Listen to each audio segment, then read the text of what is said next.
Bueno, buenos días. Vamos a comenzar con la clase número 13 del curso de Fundamentos para auxiliar el laboratorio. Como siempre, lo primero que vamos a ver es si reciben audio y la imagen. Y mientras tanto, como siempre, me voy a tomar el mate para esperar. Y arrancaremos con esta clase.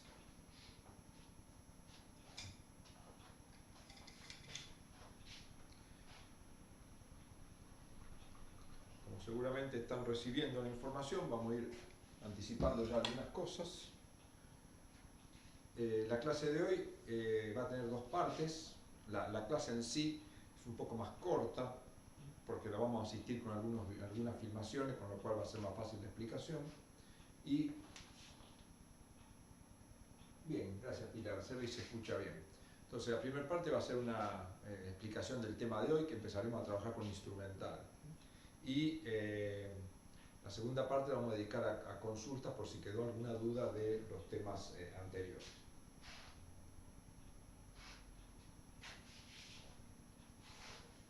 Muy bien.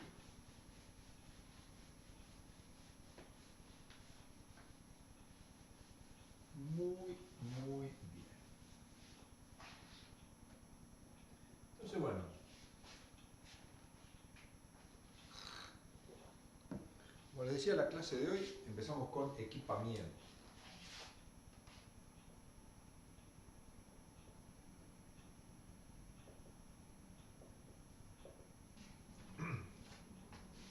Revisemos cómo venimos, clase número 13. En la primera clase aprendimos algo de matemática, en las primeras clases para reconocer números, poder hacer cálculos. Luego enfrentamos el proceso de medición. En la investigación, si no se mide, no hay investigación. La investigación implica necesariamente la medición de algo, de magnitudes cuantitativas o cualitativas. Entonces aprendimos matemática, aprendimos la medición y aprendimos que cada vez que medimos tenemos errores y esos errores tenemos que tratar de no hacerlos desaparecer porque es imposible, pero al menos controlarlo y saber con qué error lo hacemos. Entonces, a través del proceso de medición tenemos los datos con los cuales nosotros luego vamos a tomar decisiones, pero para tomar esas decisiones primero teníamos que ver los datos, con lo cual utilizamos la estadística descriptiva, que me permite verlos, concentrarlos. A veces uno tiene 5 datos, es fácil verlo, pero cuando uno tiene 35 millones de datos, como puede ocurrir, o sea, hay gente que trabaja y tiene miles de millones de datos, si no tiene una estadística descriptiva adecuada no puede sacar ninguna información. Es la gente que trabaja con imágenes satelitales o con imágenes producidas por un tomógrafo, la cantidad de datos que se generan ahí, si yo no tengo una estadística descriptiva no puedo sacar nada. Y luego, una vez que yo a través de la estadística descriptiva logré ver qué es lo que hay ahí, entro a tomar decisiones en base a esos datos y para eso necesito una estadística inferencial, que fue las últimas 3 clases que vi. Entonces ahora lo que vamos a ver es decir, bueno, acá está todo, tomo la conclusión, la decisión y ya está. Bueno, ahora lo que vamos a empezar a ver es mecanismo de adquisición de esos datos, y para lo cual normalmente cuando vamos a adquirir datos, cuando vamos a hacer mediciones necesitamos instrumentos. Entonces vamos a empezar, de acá en adelante vamos viendo diferentes mecanismos para tomar datos. Entonces bueno, dentro del equipamiento, hoy vamos a ver 2 equipos muy comunes en el laboratorio, que son las centrífugas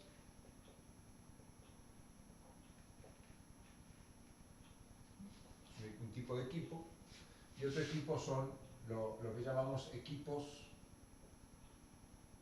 para mezclar.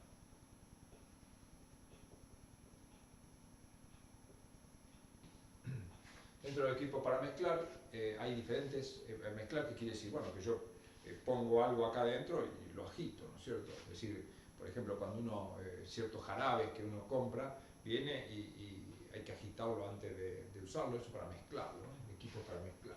Dentro de esto vamos a ver los vórtex, vamos a ver el funcionamiento de los que tenemos en el laboratorio. Ayer hicimos una filmación, a lo mejor no está muy linda la filmación, pero bueno, queríamos mostrar los que tenemos. El vórtex, agitadores orbitales, agitadores magnéticos. Por supuesto, siempre existe la posibilidad de la agitación manual, ¿cierto? Como yo decía, bueno, tengo algo, lo agito de esta manera. Entonces, bueno, vamos a comenzar con las centrífugas. ¿para qué sirven los equipos? En general, podríamos decir, por ejemplo, un agitador sirve cuando yo, supongamos que tengo un tubo y tengo agua, y coloqué alguna sustancia que esa sustancia se depositó en el fondo. Entonces los equipos de mezcla lo que permiten es que yo distribuya homogéneamente a la sustancia que coloqué. Imagínense, poner una cucharada de azúcar en una taza de café, entonces con una cuchara lo mezclan, ahí lo que están logrando es que el azúcar se distribuya homogéneamente en la solución, en el agua, en ese caso va a formar una solución. Pero bueno, esto podría no formar una solución, ser una fase dispersa, tipo dispersión coloidal, dispersión fina, dispersión gruesa, pero los equipos de mezcla siempre lo que intentan es eso, es partir de un sistema en general que está heterogéneo para llegar a ser un sistema que es homogéneo. Las centrífugas hacen el proceso contrario. En la centrífuga yo tengo un sistema en el que tengo la sustancia distribuida homogéneamente y lo que deseo es que se separen, que se produzca esto, que la sustancia se vaya al fondo, un proceso que se llama sedimentación.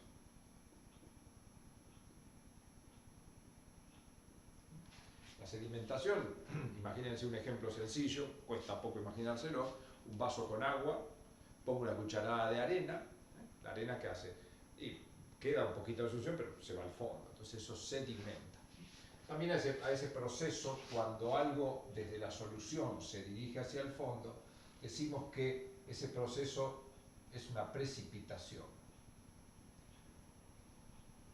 No es exactamente lo mismo, pero lo usamos, y a lo que quedó acá abajo le damos normalmente el nombre de precipitado. Dice, bueno, ¿qué es el precipitado? Es lo que queda en el fondo, y a lo que quedó acá arriba, que está límpido ahora, lo llamamos sobrenadante. Sobrenadante, la parte superior, líquida, habitualmente transparente.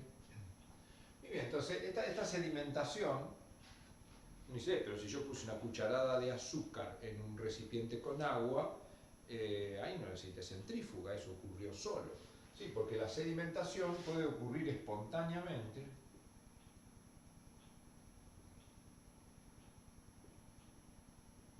Y dice, magia, ¿cómo ocurrió espontáneamente?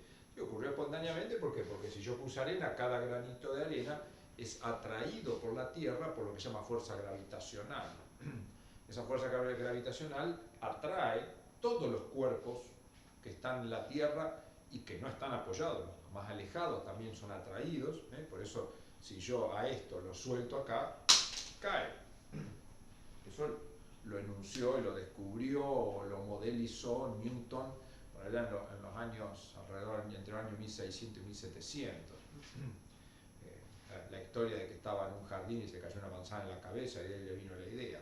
Mentira lo de la manzana, pero fue él el que lo enunció. Entonces dice, bueno, la sedimentación es un proceso natural llevado a cabo por la fuerza gravitacional que la Tierra ejerce sobre las partículas. Para que eso ocurra, estas partículas no tienen que estar en solución. Es decir, si yo pongo azúcar en agua y lo agito hasta que el azúcar se mezcla completamente con el agua, ahí se va a formar un sistema homogéneo que llamamos solución.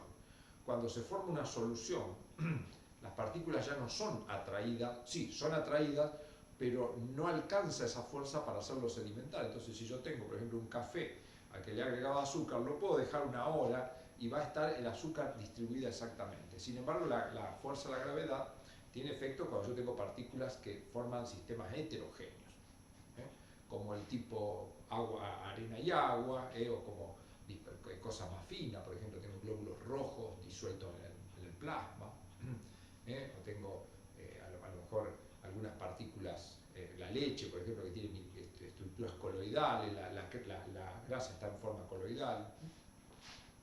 Entonces, en esos sistemas heterogéneos, la sedimentación es un proceso que ocurre espontáneamente. De todas maneras, en algunos casos, ese proceso que ocurre espontáneamente puede ocurrir en un tiempo que sea muy corto, como pongo arena en agua, entonces no necesito ningún instrumental, pero en algunos casos ese tiempo se alarga muchísimo, tarda mucho en hacerlo y muchas veces es incompatible con el proceso de medición. Es decir, si yo tengo que esperar que un glóbulo rojo sedimente por la acción de la gravedad, probablemente cuando haya sedimentado ese glóbulo rojo, esa célula estará alterada, no tendrá la función que yo quería medir. Entonces no puedo esperar. Entonces cuando el tiempo es muy largo, yo lo que necesito es algo que lo acelere, y ahí es donde entran las centrífugas. ¿Qué es una centrífuga? Bueno, la centrífuga es básicamente un dispositivo que tiene un motor. Todos, seguramente la mayoría, está en contacto con una centrífuga, porque por ejemplo los lavarropas automáticos tienen una de las funciones el centrifugado. Y algunos además pueden tener ¿cómo se llama? Un secarropa que también actúan por fuerza centrífuga. Ahí lo que estamos haciendo, uno dice, bueno, si yo tengo una ropa que está mojada, ahí tengo la tela y el agua son las cosas que yo quiero sacarme de encima. Entonces, como el agua es fluida, si yo la cuelgo en la tela húmeda por acción de la gravedad, tanto la tela como el agua es tirada hacia la tierra, pero como yo la tela la colgué, queda enganchada ahí en ese sistema rígido y el agua es atraída, entonces escurre. El escurrimiento es un proceso que lleva a cabo por la fuerza de la gravedad. Pero eso muchas veces, especialmente en invierno, es un proceso tan lento que la ropa termina no secándose. Entonces uno dice, bueno, el lavarropa tiene ese proceso, ese mecanismo con el cual yo acelero el proceso de sedimentación o escurrimiento cuando el medio que se escapa es líquido. Entonces tiene un motor, un eje, y después tiene, vamos a dibujar así, algo en general es redondo, ¿no es cierto?, que gira, ¿no?, gracias al motor. Y las cosas se colocan habitualmente no en el eje, sino en los costados. Entonces, cuando esto gira, estas partículas sufren una fuerza llamada fuerza centrífuga, una fuerza que la impulsa hacia los costados y simula el proceso de la gravedad. Por supuesto, no verticalmente, sino en general lo hace horizontalmente. Cuando yo aplico la fuerza de la gravedad, digamos, la fuerza de la gravedad que la Tierra ejerce sobre un cuerpo a nivel del suelo, se dice que el valor es una aceleración de la gravedad. Es decir, cuando se produce la sedimentación por gravedad, se dice que es un G. O sea, la fuerza que la Tierra ejerce se dice que es un G. G es el símbolo que representa, por supuesto representa también a gramo, pero acá representa la aceleración de la gravedad, que tiene un número, la aceleración que ejerce la Tierra. Entonces decimos un G, pero también se suele decir así, por un G, si tengo por ahí, para que no me confunda, que sea un gramo, ¿no es cierto? Ahora, cuando yo uso centrífugas, la sedimentación por centrífugas, puede llegar a valores tremendamente grandes, como valores de 100.000 G. Con lo cual, si algo sedimentaba a una determinada velocidad utilizando la acción de la gravedad, cuando yo aplique una centrífuga con 100.000 G, que no es común, eso es una ultracentrífuga, el proceso va a ser 100.000 veces más rápido. Entonces, en el laboratorio se utilizan diferentes centrífugas con diferentes valores de G de acuerdo a la necesidad. Ese valor de G, la cantidad de G que se aplican, depende de la velocidad que tenga el motor. Y la velocidad habitualmente se mide en revoluciones por minuto, es decir, la cantidad de vueltas que da el motor por minuto. Y este valor de G depende de estas revoluciones por minuto y también depende del radio que tenga la centrífuga. Cuanto más grande es el radio, más grande es esa aceleración. Entonces hay una fórmula que permite calcular la cantidad de G, la voy a copiar porque es una fórmula que tiene números. se puede deducir, pero acá en el curso no vamos a hacer la deducción, va a llevar un rato largo. La fórmula dice 0,0112, esto multiplicado por el radio, en metros, y por las revoluciones por minuto, elevado al cuadrado. Esto me da la cantidad de G a los que estoy centrifugando. Entonces, el ejemplo, creo que el ejemplo del libro, es, por ejemplo, si yo centrifugo a 5.000 revoluciones, utilizando una centrífuga, acá hay una multiplicación ahí, utilizando una centrífuga de 10 centímetros, acá me quedaría 0,1 metro, multiplico por 0,012, 0,00112, y esto me va a dar la cantidad de G que me da 3.000 aproximadamente. 3.000 por G. Eso quiere decir que centrifugando a 5.000, que es un valor bastante accesible en un laboratorio común, con un radio de 0,1 metro, 10 centímetros, una cosita así, estoy aumentando 3.000 veces la aceleración de la gravedad, con la cual si un proceso llevaba 3.000 segundos, ahora con la centrífuga va a llevar un solo segundo, aproximadamente. Hay algunos otros factores que pueden influir, pero en general más o menos hacemos esa especulación. Entonces esto hace que ciertos procesos se puedan realizar en el laboratorio. Si no, uno debería esperar mucho. Por ejemplo, los estudiantes que están trabajando en el laboratorio que trabajan con el análisis de tierra, en uno de los análisis tienen que disolver la tierra en agua y luego en el sobrenadante medir el pH que tiene para saber el pH de la tierra, ¿no es cierto? O la acidez que tiene la tierra. Entonces cuando disuelven la tierra, siempre queda turbio arriba, porque la tierra va sedimentando. Primero hay partes que sedimentan rápido, pero hay otras que sedimentan mucho más lento. Entonces si tuvieran que esperar la sedimentación por la acción de la gravedad, por ahí tendrían que hacer las cosas a la semana siguiente. Pero cuando venga la semana siguiente, como eso tiene tierra, tiene materia orgánica, lo más probable es que ese tubo está lleno de hongos, de bacterias, entonces eso va a dificultar el estudio. Entonces no lo podemos hacer así. Entonces, ¿qué hacen? Bueno, pues ponen la tierra en agua, lo agitan para hacer la extracción y luego lo meten en una centrífuga y en 2 minutos sacan, está límpido, el sobrenadante está límpido, que quiere decir que todas las partículas se alimentaron. Entonces, bueno, con esta fórmula yo calculo la aceleración de la gravedad.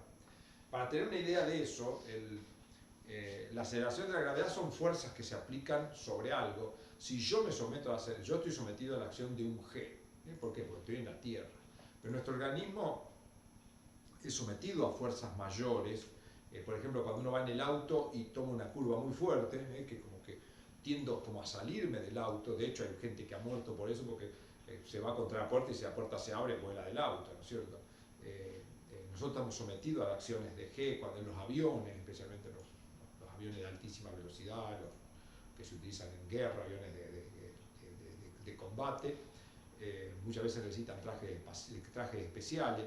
Las naves espaciales, cuando arrancan, están sometidos a grandes aceleraciones. Pero el cuerpo humano, las partes del cuerpo humano, no resisten mucho más que 10 G. Es decir, si una montaña rusa es otro lugar donde uno está sometido a muchas acciones. Entonces ahí, al estar sometido a la acción de G, ¿qué ocurre? Como yo tengo todo un esqueleto que es fijo, los órganos tienden a fluir, tienden a escurrirse. Entonces, si yo me someto a fuerza mayor a 10 G, puede ocurrir que o toda la sangre se me vaya para un lado del cuerpo, o un órgano se me desenganche de los sistemas de fijación que tiene a las diferentes estructuras. Entonces, imagínense que un cuerpo humano, un organismo vivo en general, no supera más de 10 G. Nosotros en un laboratorio estamos metiendo 3.000, 5.000, 10.000 y en algunos casos 100.000 G, valores tremendamente grandes, que se pueden aplicar solo a sistemas que no sean vivos, son aplicados a sistemas en los cuales se hace medición. Entonces, muy bien. A ver si hay alguna pregunta. Perfecto. Muy bien. Entonces, eso es una centrífuga. La centrífuga hay diferentes tipos. Se clasifican de diferente manera. Pueden ser centrífugas refrigeradas o no. Es decir, muchas veces yo tengo que centrifugar, pero lo que tengo que centrifugar tiene que mantenerse a 2 grados, entonces necesito una centrífuga refrigerada, que es, imagínense, un lavarropa, que tiene ese tambor que da vuelta, pero que a su vez eso está unido a un sistema como una heladera, con lo cual se mantiene frío el tambor. Entonces eso es una centrífuga refrigerada. Nosotros en el laboratorio no necesitamos, por lo tanto no tenemos en este momento centrífuga refrigerada, pero en otro laboratorio al que pertenezco sí hay, así que si uno necesita, bueno, va y la usa. Entonces eso es la clasificación, refrigerada o no. Otra clasificación es de acuerdo al tamaño del tubo. Es decir, yo tengo centrífugas en las cuales puedo colocar, nosotros siempre metemos un tubo porque tengo que meter un líquido, entonces ahora vamos a ver después del video, hay centrífugas que tienen tubos para 50 mililitros, hay tubos de 15 mililitros, hay tubos de 5 mililitros, hay tubos de 1,5 mililitros, hay tubos de 0,1 mililitros. Entonces, otra clasificación es por el tamaño de la muestra que tengo que centrifugar. Hay muy variables, la más chica que conozco, al menos la más chica que nosotros tenemos. Nosotros en el laboratorio tenemos centrífugas que van desde 50 mililitros, tubos más o menos de este tamaño, hasta 0,1 mililitros, o sea, 100 microlitros, son cosas tremendamente pequeñas. Muy bien. Y otra clasificación es de acuerdo al ángulo. Cuando si yo tengo un tubo en el que tengo partículas que me interesa sedimentar, yo la voy a colocar en alguna centrífuga. Si yo hiciera un corte transversal, este es el motor, este es el eje. La centrífuga tiene habitualmente, como yo les dije, acá un eje, y puede tener, se llama rotor, al lugar donde yo pongo las muestras.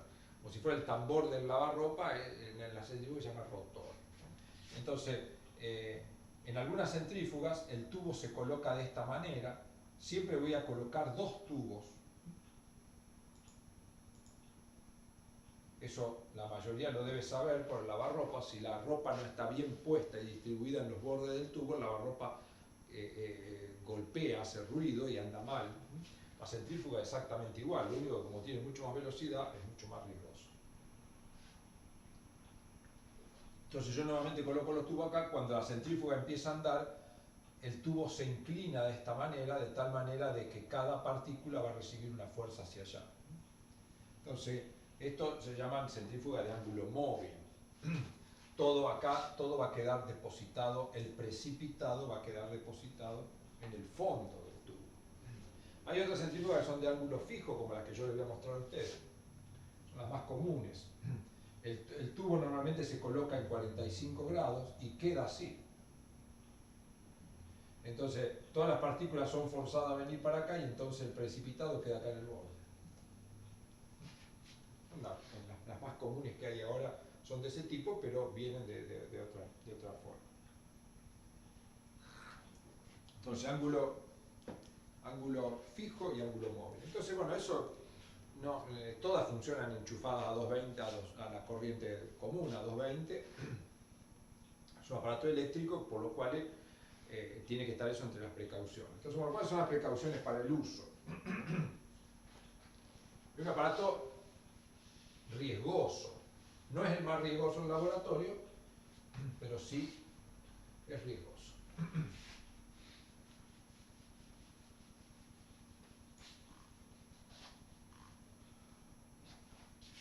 Entonces, las precauciones para el uso.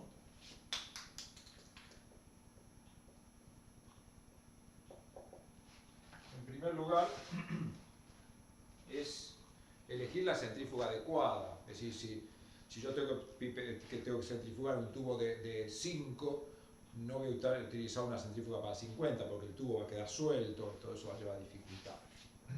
Entonces la elección de la centrífuga es importante. Tener en cuenta que es un aparato eléctrico. Toda vez que utilizamos aparato eléctrico en el laboratorio deberíamos enchufarlo, tener todo el sistema de cableado en buenas condiciones y enchufarlo en una red que esté protegida. El laboratorio tiene que tener, el laboratorio y la casa tiene que tener un disyuntor diferencial que nos permite cortar la corriente si hay alguna pérdida que pasa a través de algún sistema, una llave térmica. Entonces, bueno, la parte eléctrica, eso para todos los instrumentos, es importante tenerlo en cuenta, cuesta poco dinero y que el laboratorio tenga eso en regla. Y después la parte clave a tener en cuenta al usar la centrífuga es lo que se llama el equilibrado de tubos. Como yo le decía, visto de arriba, este sería, la centrífuga la dibujamos así, ¿no es cierto? Acá está el motor, acá está el rotor donde yo coloco los tubos. Visto de arriba, este sería el eje, el rotor va a ser una cosa redonda y yo voy a tener sitios, orificios, donde ahí voy a colocar los tubos. Siempre los tubos, si yo coloco un tubo acá, tiene que haber otro tubo acá y que la masa de este tubo sea exactamente igual a la masa de este tubo. Eso se llama equilibrar los tubos, y tubos de igual masa tienen que estar ubicados diametralmente opuestos, es decir, en una línea que pasa por el eje yo tengo que tener uno de un lado y otro del otro. Si yo pongo uno solo, la centrífuga va a empezar a andar y va a hacer más fuerza hacia un lado, entonces la centrífuga va a tirarse, probablemente se caiga de la mesa, se rompa y traiga daños no solo al equipamiento, sino daños a las personas, porque eso está andando a altísima velocidad y esa velocidad puede producir de alguna manera algún daño. Si una partícula vuela, ya vamos a ver a qué velocidad puede hacerlo. Entonces eso es lo más importante, el equipamiento, el equilibrado de los tubos. Tener en cuenta que los tubos estén bien cerrados, que la cantidad de muestras que yo puse no vaya a volcarse, porque cuando yo pongo, por ejemplo, una muestra hasta acá, si lo hago en una centrífuga de ángulo fijo, cuando yo lo pongo en una centrífuga de ángulo fijo es así, cuando empieza a centrifugar el líquido se pone así, lo acomoda verticalmente, entonces si yo puse mucho líquido acá se va a escapar. Entonces eso son todas cosas que tengo que tener en cuenta, pero el equilibrado es lo fundamental. Ahora vamos a ver cómo lo hacemos, se hace con una balanza. Yo peso uno de los tubos, me da 50 gramos, el otro tiene que tener exactamente 50 gramos. Y tendré que conseguir un tubo y agregar algo para que eso me dé 50 gramos. Entonces, bueno, las cosas fundamentales. Después la centrífuga puede tener sofisticaciones, como vamos a ver la que tenemos nosotros. O sea, yo puedo regularle la velocidad, porque al regularle las RPM permito fijar la cantidad de G, la cantidad de aceleración y la gravedad. Después tienen un timer en general que me dice, bueno, voy a centrifugar a 3000 G y lo voy a hacer durante 2 minutos. Entonces, bueno, se pone un timer y eso automáticamente funciona. Y después, debido a que ese movimiento de rotación es peligroso porque actúa a alta velocidad y pueden volar cosas, lo mismo que en un lavarropa uno no puede abrir la tapa mientras está centrifugando. O si la puede abrir, el aparato se para. Pero yo, en general, los lavarropas actuales no centrifuga si no está cerrada la tapa. De todas maneras, bueno, las velocidades en un lavarropa no son tan altas, pero no son despreciables. Entonces, la centrífuga de laboratorio tiene una tapa que si está abierta no anda, y mientras está cerrada esa sí no se abre, no la puedo abrir. La lavarropa sí, yo la puedo abrir, en muchos lavarropas lo puedo abrir y se para el lavarropa. Pero no es que se para, sigue andando y empieza a bajar la velocidad. La centrífuga nuestra no, es decir, la centrífuga de laboratorio, si uno la quiere prender tiene que estar cerrada, y si está cerrada y está andando no la puede abrir. Entonces eso es una protección. Y en general vamos a ver que son construidas en metal, de manera que si ocurriera algo en su interior, todo va a quedar ahí adentro, a lo mejor se rompa todo, pero no va a volar. ¿Por qué tenemos que evitar eso? Porque bueno, cuando algo está dando vuelta, como yo le dije, hay una fuerza centrífuga que tiende a sedimentar las cosas y hay una velocidad a la que viajan las cosas. Entonces hay un cálculo ahí en el libro, que lo voy a discutir acá. Esa velocidad, esto es importante calcularlo alguna vez para tener en cuenta el daño que puede hacer. La velocidad se calcula con una fórmula que es 2 multiplicado por el número pi, multiplicado por el radio en metros, y multiplicado por las RPM, es decir, la cantidad de vueltas, y por una constante que es 0.06. Con esto yo calculo la velocidad. Si yo hago un cálculo, por ejemplo, digo, bueno, 2 por pi, supongamos que tengo una centrífuga de 10 centímetros, habitualmente son un poquito más, pero bueno, 10 centímetros, que está funcionando a 5000 RPM, eso me da una velocidad de 188 kilómetros por hora. O sea, cuando yo estoy centrifugando en un laboratorio como el nuestro, de complejidad baja, con una centrífuga común, la velocidad a la que están viajando los tubos es de casi 200 kilómetros por hora. Es decir, que si por alguna causa esa centrífuga se abriera, se rompiera algo, lo que está ahí adentro saldría a esa velocidad. Si es algo grande, probablemente produzca la muerte de la persona, porque a esta velocidad, imagínense, es muchísimo más alta que la velocidad de un auto. Entonces usted imagínense que saca un auto a casi 200 km por hora, sacan la mano y le pega una partícula, probablemente le fracture el brazo. Una velocidad de una bala, por ejemplo, anda alrededor de 1000 km por hora. Por lo tanto, uno dice, bueno, esto está 5 veces menos. Si yo trabajara a velocidad a revoluciones más altas, a 10.000, 15.000, 50.000, fíjense que si esto fuera 50.000 revoluciones por minuto que se puede alcanzar con una ultracentrífuga, estaríamos hablando de 2000 kilómetros por hora lo que viaja. Entonces sí, cuando vuela algo seguramente habría daños materiales y humanos tremendamente importantes. Bueno, entonces es un aparato dificultoso, fácil de usar, pero que como todo aparato de laboratorio requiere su cuidado. Con respecto a lo otro es sencillo, lo voy a explicar más fácil con un video. Son aparatos para mezclar, como si fuera una licuadora, una mini pimer. Bueno, yo en la cocina, en la batidora, en la cocina tengo muchos aparatos para mezclar. En el laboratorio tengo algunos que son parecidos a esos aparatos. Y los que vamos a ver hoy son dispositivos que me permiten mezclar contenidos de tubos sin tener que intervenir con nada en su interior. Entonces, bueno, ahora vamos a ir a la computadora a ver eso y se los voy a ir contando ahí rápidamente. Y después volvemos para seguir con dudas, si tienen algunas consultas. Entonces, acá nos vamos a ir ahí. Vamos a llevar la cámara para tener el audio cerca. Entonces vamos a buscar dónde lo tengo, que lo tengo que encontrar.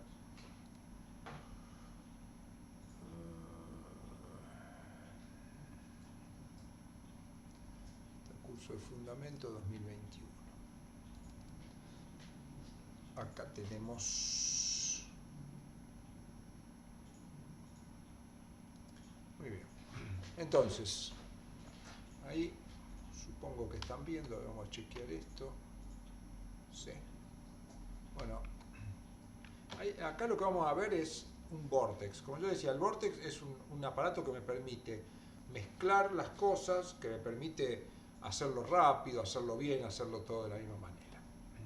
Entonces, vamos a ver un video cortito. Acá tengo un tubo que tiene agua y le estoy colocando una solución coloreada. Como ve, ahí se está mezclando, pero la mezcla no es homogénea, me queda más oscuro en el fondo. Entonces ese aparatito que tenemos ahí es un vórtex donde uno hace presión y el aparato mezcla. Levanta la solución, van a ver que ahí hace un proceso y fíjense que el tubo, la diferencia que tiene con lo original, ¿no? Es decir, acá vamos a ver de nuevo, o sea, ahí yo mezclo y ahí está de una manera heterogénea, no está todo mezclado homogéneamente, y entonces, bueno, el producto final es homogéneo. O sea, ese aparatito sencillito es un vórtex de gran utilidad en el laboratorio. Otro aparato son los agitadores magnéticos. El agitador magnético es un dispositivo que tiene un motor también y un imán acá adentro y me permite mezclar cosas sin que yo introduzca una cuchara o nada. Entonces, por supuesto es un aparato eléctrico, se enchufa y acá vamos a hacer lo mismo, le vamos a agregar una solución de manera de mezclarlo, como podemos ver ahí queda de manera heterogénea, no es homogéneo. Entonces para mezclarlo se le agrega lo que se llama una barra magnética, que es un pequeño imán forrado en teflón. Ahora vamos a ver, ahí se agrega y eso va al fondo. Entonces cuando le doy arranque al aparato, esa barra magnética que tenemos acá abajo gira, y entonces permite homogeneizar la solución y mezclarla. Bueno, este es otro aparato muy común en el laboratorio y transforma en homogénea las cosas. Este es un agitador orbital que también se utiliza en general cuando tenemos tubos tapados, que los tenemos que agitar horizontalmente. Entonces siempre estamos usando la misma solución, se coloca en este agitador, se sostiene con una bandita de goma, como pueden ver el tubo es heterogéneo, tiene diferentes distribuciones, y entonces se llama orbital porque van a hacer un movimiento así como en redondo. Entonces, si uno lo deja un tiempo, el tiempo por ejemplo para los análisis de tierra se hacen en estos dispositivos. Y de esa manera el tubo queda con una distribución homogénea de la sustancia. Entonces esos son los tres que hemos hablado. Se pueden hacer a mano estas cosas, por ejemplo el tubo ese que nosotros teníamos, uno puede agarrarlo directamente y lo agita y ya está, pero muchas veces ese proceso de agitado requiere a lo mejor 30 minutos, entonces no lo puedo hacer a mano, si lo hago a mano estoy perdiendo tiempo, entonces uno lo coloca en los dispositivos de agitación son buenos cuando uno requiere un tiempo prolongado de agitación, o mucho, por ejemplo, muchas veces uno prepara 100 tubos y los tiene que agitar, entonces con el Vortex es mucho más fácil que hacerlo a mano. Y en estos aparatos, en algunos tienen timer también, entonces dice, bueno, no te pone tanto tiempo, lo pongo a agitar. Bueno, muy bien, vamos a ver las centrífugas. La centrífuga, como dijimos, en el proceso contrario, yo tengo una solución y la quiero separar. Entonces acá vamos a preparar, ahí tenemos dos tubos, a uno le vamos a agregar una sustancia que va a quedar en suspensión y que yo quiero separar. Ahí vamos viendo un poco de equipo, lo que está allá arriba es la centrífuga. Esto es todo material que cuando vayan al laboratorio van a conocer. Al otro le agregamos algo que no le agregamos directamente agua. Entonces ahí tenemos dos tubos, uno que tiene una sustancia en suspensión y otro que no la tiene. Como la sustancia en suspensión es muy poca, la vamos a ver a través con un láser. Fíjense si se hace pasar un láser, vamos a pararlo acá. Esta que tiene la sustancia en suspensión es como que se tiñe de rojo porque el láser choca contra las partículas y las dispersa, en cambio esta que solo tiene agua no se tiñe de rojo, no se colorea, digamos. Entonces esto nos está indicando que esta solución está turbia y que hay partículas en suspensión. Por supuesto podrían ser visibles a simple vista, pero nosotros hemos trabajado con una sustancia que produce partículas muy pequeñas. Esto se llama efecto Tyndall, el que dan las partículas cuando están así en una dispersión de tipo coloidal. Entonces, después vamos a comparar estas imágenes, me voy a anotar por acá el minuto para compararla, el minuto 3:16. Nosotros lo que deseamos es aplicar un proceso de centrifugación para que todas las sustancias que están acá precipiten y el sobrenadante me quede límpido, como es esto, que no tenga color. Entonces, una vez que preparamos la solución y que queremos separarla, ahí se ve un poquito mejor,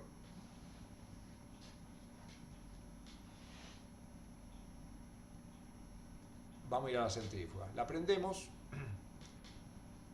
y la centrífuga sola abre la tapa cuando la prendemos. Entonces después viene el proceso en el cual nosotros tenemos que equilibrar los tubos. Entonces, este es uno de los tubos, pesa 45,3, el otro tubo debe pesar 45,3 exactamente. Fíjense que el otro tubo pesa menos, 43,9, entonces yo a este le voy a tener que agregar agua, si es que puedo, si la técnica me lo permite, le agrego agua hasta que este valor llegue a 45,3 y ahí los voy a tener equilibrados. Es el proceso de equilibración. Con una balanza es lo mejor. Muy bien, entonces esto es clave hacerlo. Entonces una vez que he llegado al valor 45,3, ahí tengo los tubos equilibrados, se le colocará la tapa a ambos, se podrían volver a pesar para ver si con la tapa pesan exactamente lo mismo, pero bueno, como los tubos son iguales, entonces ahí tenemos un tubo que se le está escribiendo turbio, para que notar la diferencia. Y entonces voy a la centrífuga. Ahí tenemos, este es el rotor, como pueden ver tienen orificios de dos tamaños, se colocan diametralmente opuestos. Se cierra, se hace presión sobre la tapa y recién ahí va a poder empezar el uso. Entonces se selecciona las revoluciones por minuto acá, ahí dice 40, no se debe alcanzar a ver en el video, pero dice 40 por 100, o sea, esto en realidad es 3, eso es 30 por 100, en realidad sería 3000 revoluciones por minuto. Y luego en el otro número se fija el tiempo de centrifugación.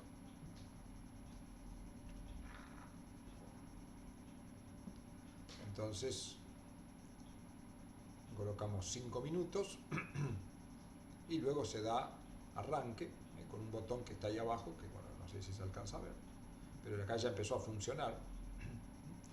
Entonces acá las revoluciones van subiendo hasta que llegue a 3000. Cuando llegue a 3000 ahí va a quedar estable, el sistema controla esa velocidad. Y eso lo va a hacer durante 5 minutos. Acá cortamos un poquito, cuando va terminando nos va marcando el tiempo, una cuenta regresiva. Ahí está en segundos. Entonces ahí 0 segundos, terminó la centrifugación y automáticamente la centrífuga empieza a bajar de velocidad.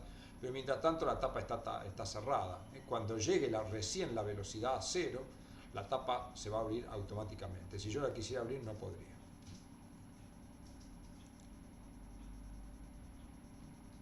Ahí se abrió, entonces ahí tenemos los tubos. Lo que vamos a verificar ahora es si el proceso de centrifugación logró eliminar esa turbidez que como a simple vista no se ve, la tenemos que hacer a través de un láser, un puntero láser. Entonces ahora tenemos el tubo de la izquierda, es el tubo que estaba turbio. Fíjense que ahora la solución no tiene ese brillo rojo que tenía porque el láser chocaba contra las partículas, porque las mismas se dirigieron hacia el fondo. Esto vamos a ver 657, vamos a compararlo después para verlo bien. Y acá tenemos, esto dice mal, es Vortex. Les quería mostrar otra centrífuga que tenemos en el laboratorio, más pequeña. Vamos a cortar un poquitito para atrás.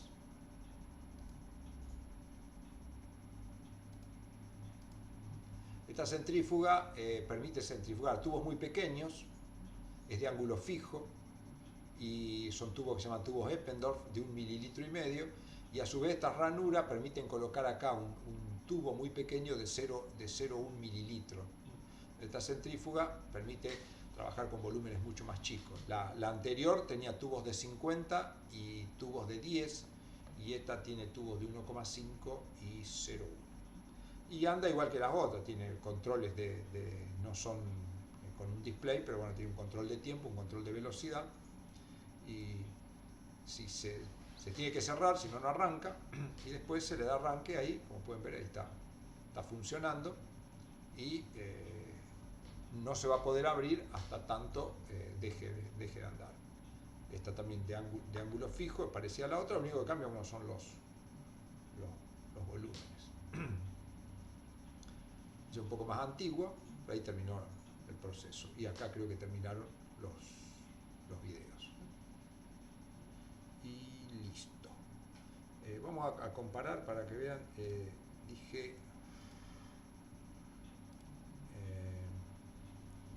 A ver. ver si podemos encontrar el valor que no puedo ver acá. Era, fíjense ahí, esto era el tubo turbio, fíjense que cómo dispersa la luz y el otro no, y el otro estábamos a 6,57, que estábamos por acá. Fíjense que ahí los dos tubos están de más atrás. Ninguno de los dos tubos, quiere decir que eso, el proceso de centrifugación fue efectivo. Acá necesité de un recurso, no lo pude hacer a simple vista porque las partículas no las llegaba a ver a simple vista. Bueno, muy bien. Vamos a volver al pizarrón para ver si hay alguna duda.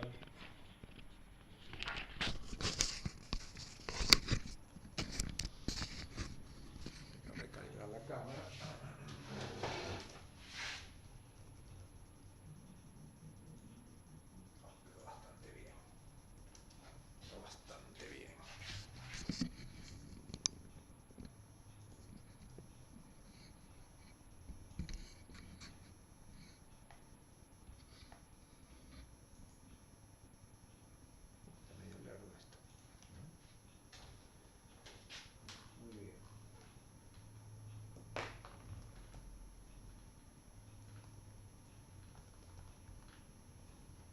Bueno,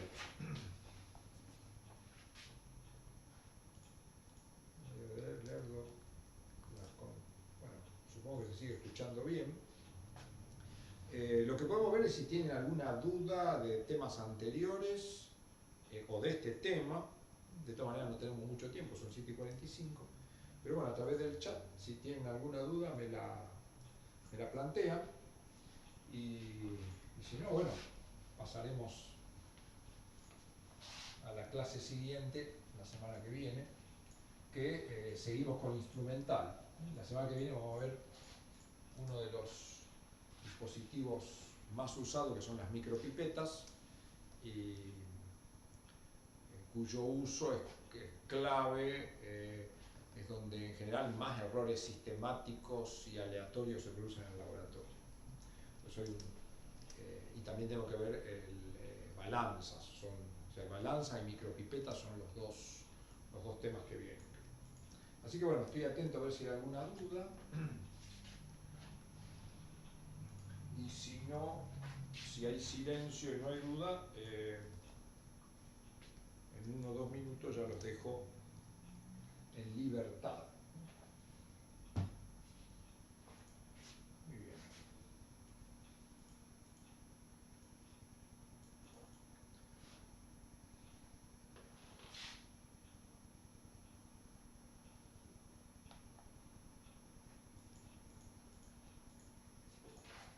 Bueno, gracias Arine. Sí, los videos estuvieron buenos, los filmó Melina. Melina es nuestra, ¿cómo se llama? Es nuestra directora, la cineasta del CUEM. La verdad que hace videos bastante buenos, ayer con pocos recursos, sin soporte, con la mano, pero ha filmado buenas cosas.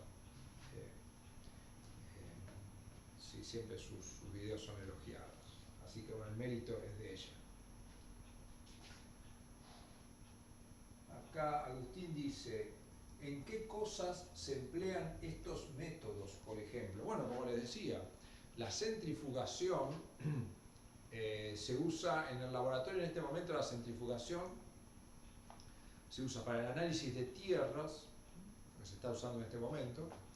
Cuando yo tengo que analizar una tierra, algunos análisis lo hago sobre la tierra seca, pero otros análisis lo hago sobre agua, con la cual yo traté la tierra para extraer una sustancia. Supongamos que tengo que medir fósforo, entonces ¿qué hago?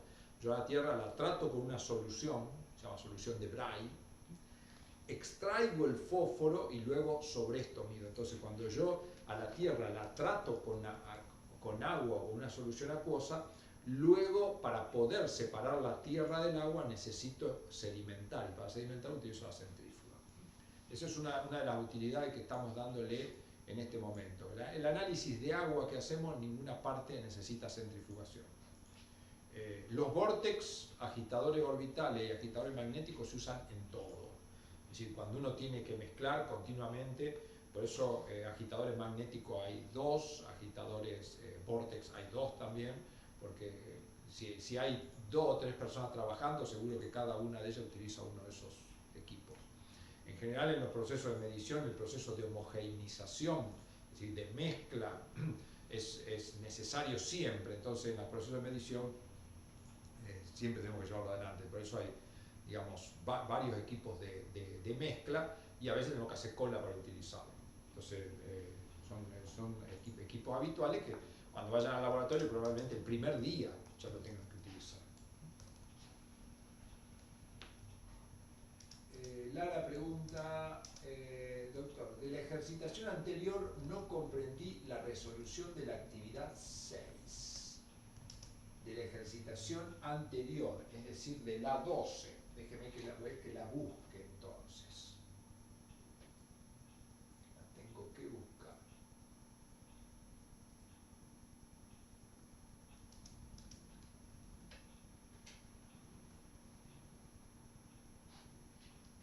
Esto se llamaba entonces Fundamentos 12 de estadística inferencial. La actividad 6.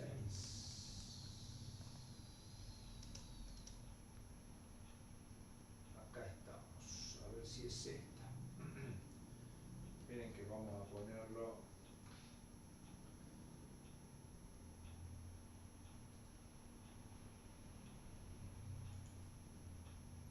Esta es la actividad 6.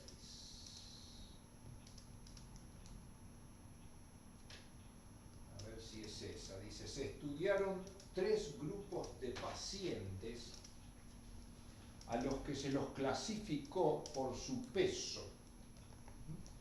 Tengo 3 grupos de pacientes y los clasifiqué por el peso corporal. Vamos a agrandar un poquitito más.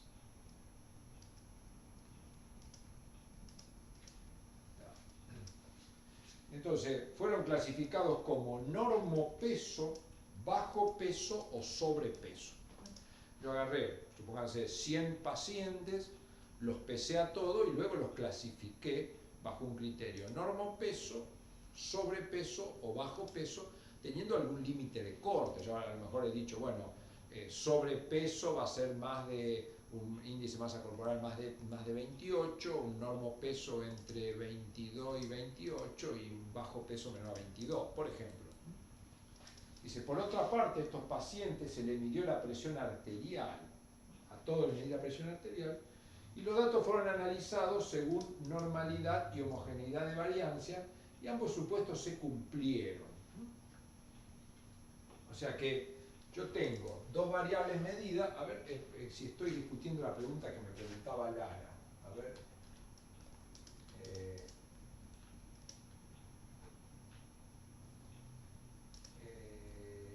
Anterior, no convenía resolver la actividad 6. Sí, creo que es esta, Lara. Si no es, avíseme. Entonces, yo tengo pacientes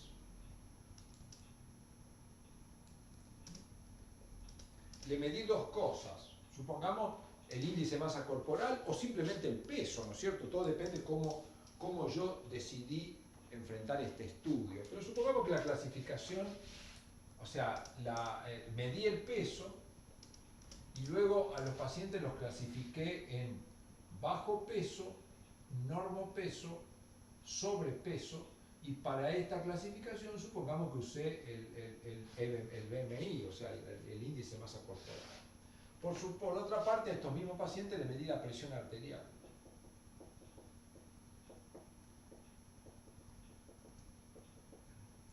Como el peso y la presión arterial son datos numéricos, yo siempre que enfrento la estadística descriptiva o inferencial tengo que ver si esos datos tienen distribución normal o no.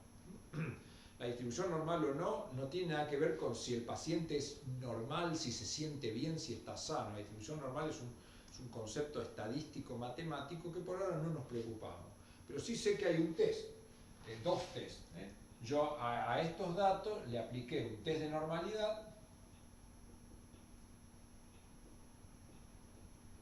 que nosotros habitualmente aplicamos Shapiro-Wilk,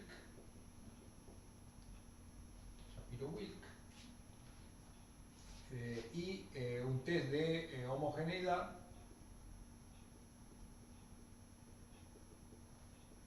de variancias, que aplicamos habitualmente el test de Bartlett. Entonces ambos test me dieron que es, el test me dijo que es normal, y este test me dijo que las variancias son homogéneas. Es decir, la dispersión de los datos son similares. Así es, muy bien. Entonces, eso es mi planteo, mi estudio. Paciente, medí presión, medí peso, lo clasifiqué por peso, medí la presión, hice los test. Dice, por lo tanto, ¿qué tipo de test aplicaría para evaluar si los niveles de la clasificación por peso tienen efecto sobre los valores de la presión arterial? Es decir, yo acá tengo como dos criterios, ¿no es cierto? Estoy analizando qué efecto produce el peso sobre la presión arterial. Como esto es una variable cuantitativa y yo quiero ver qué efecto produce esto, qué efecto produce la clasificación, vamos a tratar de hacer una lista de los test que vimos para sacarlo por descargo. Nosotros cuando comparamos dos muestras, ¿qué serían? Bueno, tengo por ejemplo la presión arterial de hombres y la presión arterial de mujeres. Eso serían dos muestras.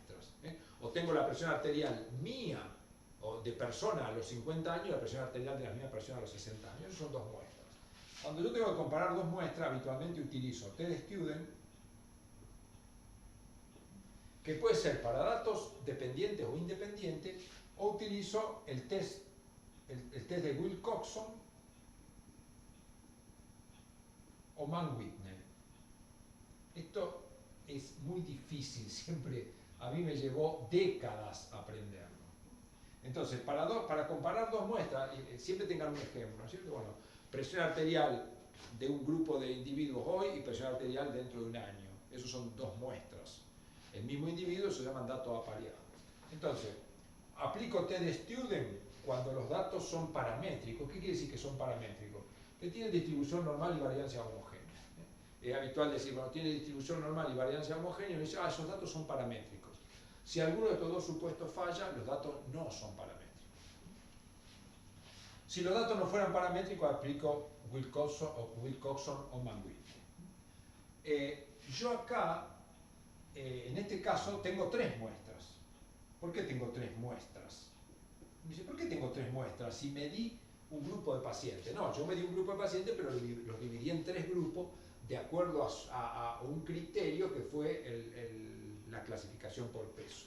Entonces tengo tres muestras. Cuando yo tengo tres o más muestras, puedo aplicar lo que se llama el ANOVA a un criterio, o puedo aplicar Kruskal-Wallis.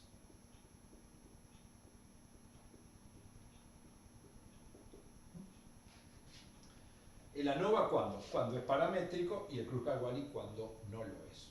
Entonces eso en la comparación de muestras, de grupos, muestras, pero en comparación de grupos, si son dos se utiliza esto, paramétrico o no paramétrico, si son tres o más se usa esto y esto. Con otros test, porque después hay post-test para darme cuenta qué difiere con quién, pero primero tratar de ir metiendo estas pequeñas cosas en la cabeza. Vamos a ver si con esta pequeña introducción podemos responder. Entonces dice, por lo tanto, ¿qué tipo de test aplicará para evaluar si los niveles de la clasificación por peso tienen efecto sobre el valor de la presión? Entonces me dice un test no paramétrico de Mann-Whitney. El primero es falso, ¿por qué? Porque yo acá estoy comparando tres muestras, o sea, tres grupos, el grupo normo, bajo y sobrepeso, en los cuales medí presión arterial. Entonces dice, Mann-Whitney no me sirve, por dos razones. Primero, porque solo sirve para dos muestras, y segundo, porque el Mann-Whitney yo lo aplicaría para casos no paramétricos, donde fracasó alguno de los supuestos, y acá los dos supuestos se cumplieron, es normal y homogéneo. Entonces dice, bueno, el primero no es. El otro dice Wilcoxon para datos apareados, por lo mismo. Es decir, Wilcoxon es para dos muestras, es para casos no paramétricos, que acá no iría, o sea, no me sirve el Wilcoxon porque yo tengo tres muestras, No me sirve el Wilcoxon porque yo tengo datos paramétricos y este es para datos no paramétricos. Y además, el argumento dice apareado falso estaría bien, porque esto no son datos apareados. Entonces me dice, bueno, lo único que estaría bien ahí es que no son datos apareados. ¿Por qué no son datos apareados? Porque yo estoy midiendo la presión en diferentes grupos, no sobre la misma persona, sino mido la presión en los bajos pesos, normopeso y sobrepeso. Se me terminó la hora. El otro dice TED-Student. Tampoco puedo con TED-Student porque es para dos. El otro dice un test paramétrico de ANOVA, ese me vendría bien, porque se cumplieron los dos supuestos y el ANOVA me permite comparar tres muestras, o sea que esa sería la respuesta. Y el otro dice un test paramétrico para datos apareados. No, no es para datos apareados, ¿por qué? Porque yo estoy clasificando a los pacientes por diferentes grupos y la presión arterial de los pacientes estos no es la misma presión arterial, no son los mismos pacientes que forman los grupos. Bueno, los tengo que dejar acá porque entro a clase de primer año y me queda un minuto para cambiar todo de lugar. Así que bueno, nos estaremos viendo la semana que viene, tenemos que ver si viene la clase en vivo o no, siempre Melina avisa el día anterior si hay clase en vivo o no. Así que bueno, si queda alguna duda, me la voy a... Acá Lara dice, ¿y por qué el test de correlación se necesita hacer un Chiscu test? No, ¿por qué el test de correlación? No, cuando yo hago el test de correlación, acá no aparece correlación, la correlación no es lo mismo que el Chiscu test. La correlación lo que me permite ver es si cuando una variable cambia, la otra cambia de alguna manera relacionada. Y el Chiscu test es cuando yo intento ver asociación entre variables. Yo quiero ver si el sobrepeso depende del sexo, ahí tengo que aplicar un Chiscu test. Pero esto no se desesperen, se puede seguir. Y la estadística, a mí me llevó 30 años aprenderla, a usted le va a llevar pocos años, porque ya han empezado mucho más joven, así que va a ser más sencillo. Pero no es una cosa tan sencilla, uno la termina de entender cuando la aplica. Bueno, los dejo porque tengo una clase de jerarquización y ya tengo medio atrasado y los alumnos van a poner ansiosos y angustiados seguramente. Así que bueno, que tengan buen día y cualquier pregunta me la mandan por mail o se la mandan a Melina o por Classroom y se las vamos respondiendo. Así que bueno, que la pasen lindo. ¿A dónde me quedó el...? Acá estamos. Bueno, entonces dejamos por acá